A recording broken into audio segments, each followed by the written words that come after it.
Hi, I'm Raphael Aaliyah. And I'm John Jackson, and this is the Mancave.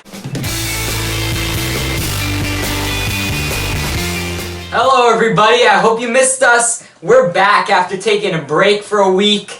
The Mancave, back to discuss some New York sports with you today. We're going to talk about the Jets' off-season plans. We're going to talk some of the Knicks and Nets in the midst of the All-Star break. Trade deadline approaches, that's tomorrow at 3.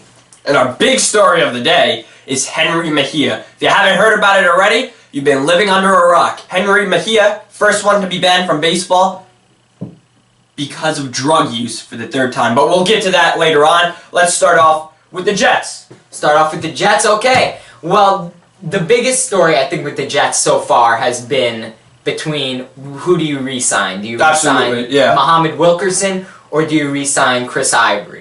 And I don't know if we have differing opinions on it. I thought I remembered you saying that you would re-sign Chris Ivory over him. Are you still holding to that? Well, you could franchise tag Muhammad Wilkerson. You can. So you have to do that. Can you franchise tag Chris Ivory? I'm not sure. They could, but they're not going to. That hasn't. So, but you could choose one or the other. Yeah, right? yeah. You could. Yeah, I would definitely franchise tag Chris Ivory for sure. Wow. Because you have, in your front 7, I know you could just say defensive ends too. We have a lot of talent right there. The Jets have a lot of talent.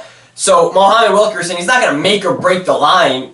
Chris Ivory, though, he'll make or break your team because he's a big part of the offense. You have the wide receivers, quarterback, and you have the running back like Chris Ivory. And although you could say offensive line and everything, that's not what scores points. Eric Decker, Brandon Marshall, Chris Ivory, along with Ryan Fitzpatrick. That's what scores points. Yeah. I'm going to the other way. I think that the Jets, it would be much wiser to just re-sign Wilkerson. He's going to get money wherever he goes. Obviously, Muhammad Wilkerson, he's one of the best, if not the best, defensive end in very underrated football. He should have been to Pro Bowls a long time ago. He's gonna if he goes on the if the Jets do not decide to keep him, he goes on the free agency. He's not gonna be there for I would say more than a couple of minutes, honestly, because people are gonna take him. And what's gonna get him is money, honestly, in the end. But now go back to this. Chris Ivory showed to not be much of a factor towards the later part of that last season, and I know people were making that much bigger of a deal, saying that, oh, he's terrible, saw what he did in the last few games. But let's not forget about what he did at the beginning part of the season. I'm certainly not going to forget about that. But that being said, you have this guy like Muhammad Wilkerson, Chris Ivory, great running back, but he's not the best running back in football, and you could certainly find a better back than Chris Ivory. I'm certain you could find many other better backs than Chris Ivory. But when you have Muhammad Wilkerson, this is a guy who is above most defensive ends. I'd venture to say he might be number 1, 2, or 3 in the defensive ends in the league. So, and that's in the pass rush. That's in just stopping the run. He's an all-around great player. He's fast. He's strong. He's coming off the broken leg. Yeah, that's gonna be tough.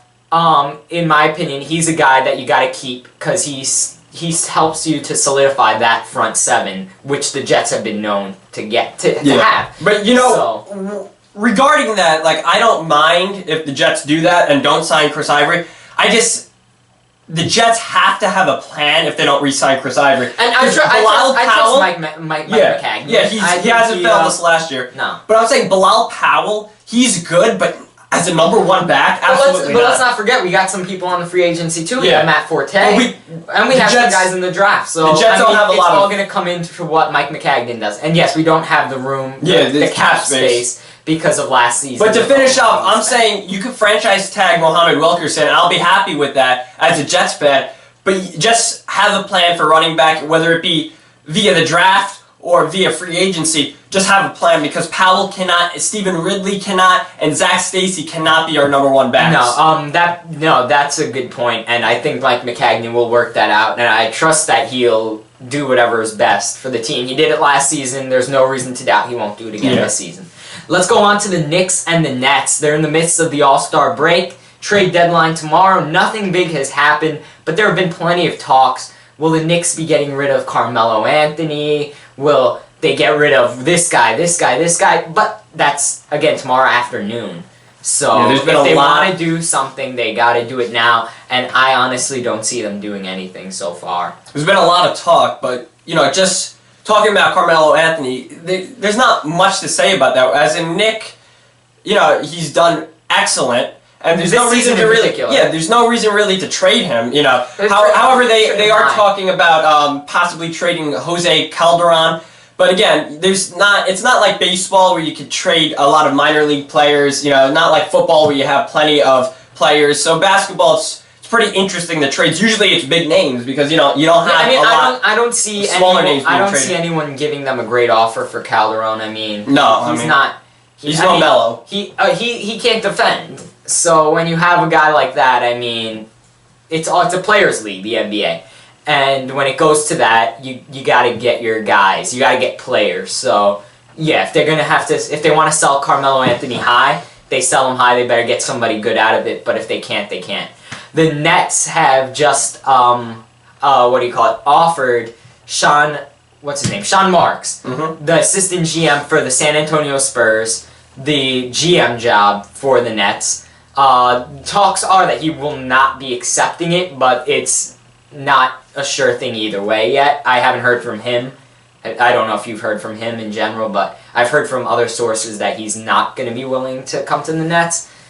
But, going from an assistant GM to a GM. He really should. He should consider it. I know you start off with the Spurs, you're going down to the Nets, but you got to add into that. He's going from assistant GM to GM, but that's a personal decision he'll have to make. The Spurs are a great organization. The Nets are a very struggling organization. We'll see what he does with that offer. But moving on right now, we have news. The big news that we were talking about, Jenrry Mejia. So here's the story. The guy's an idiot. And look, I'm not saying that just as a Met fan. That's the end of story. Everybody agrees. Look, if you take steroids once, me and most people lose respect for you. You take it twice. For performance-enhancing drugs. Yeah. You take it twice, there's something wrong with you. You take it 3 times, forget it. Who are you? That's the league's policy. 3 strikes, you're out. It's insane. Okay, the most troubling thing for me, if you want me to be honest, is the fact that these happened concurrently. So here's the big story. In case you're unfamiliar with Jenrry Mejia, just throughout his career. He's been around in the league for a while.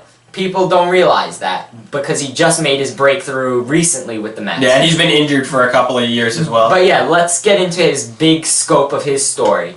He's battled through injury. He started in the league at age 20. He first came up into the league, so he was that talent that the league wanted.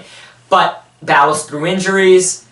Finally establishes himself in 2014 as a late inning guy for the Mets, and so he's appointed the closer coming into the 2015 season.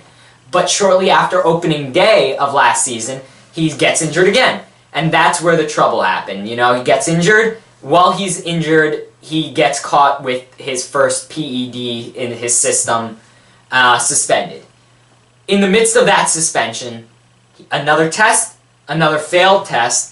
And that gave him the 162-game suspension. Now, however, he did come back to play a few games, and then he got caught. So he came back for a few games, got a win, finished the season with a 0 ERA. But, of course, that was only a few games. He got caught again, as Raphael said. That's now a year of baseball that he's banned from. That was 162 games, matching A-Rod's for the longest. And then, just this Friday, while still serving this 162-game suspension, the Mets actually offered him a contract because he will be eligible to return in July. Would have been eligible to return in July. Not anymore.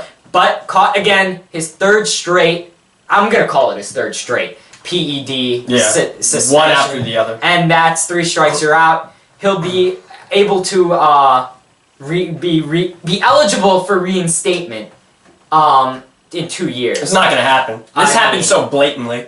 How do you get caught? He's spit in the face of the rules at that point. But he's in the midst of a suspension. Look at this. Think about it. There's a lot of people that know that there's probably a lot of baseball players in Major League Baseball who take steroids and who haven't been caught. Jenrry Mejia to get caught 3 times in a row within a year from 2015 from a very high potential closer to 2016 not even a year later, being banned from baseball forever. That's insanity. That's stupidity on his part for two things. He cheated again, and he got caught, and he got caught again. Well, I mean that's just insane. After the first time, you're already under the microscope. So yeah. I don't even know what they call it when you're caught the second time during your first suspension because, I mean... It wasn't even playing then. You're just getting back from injury. That's even a tighter microscope.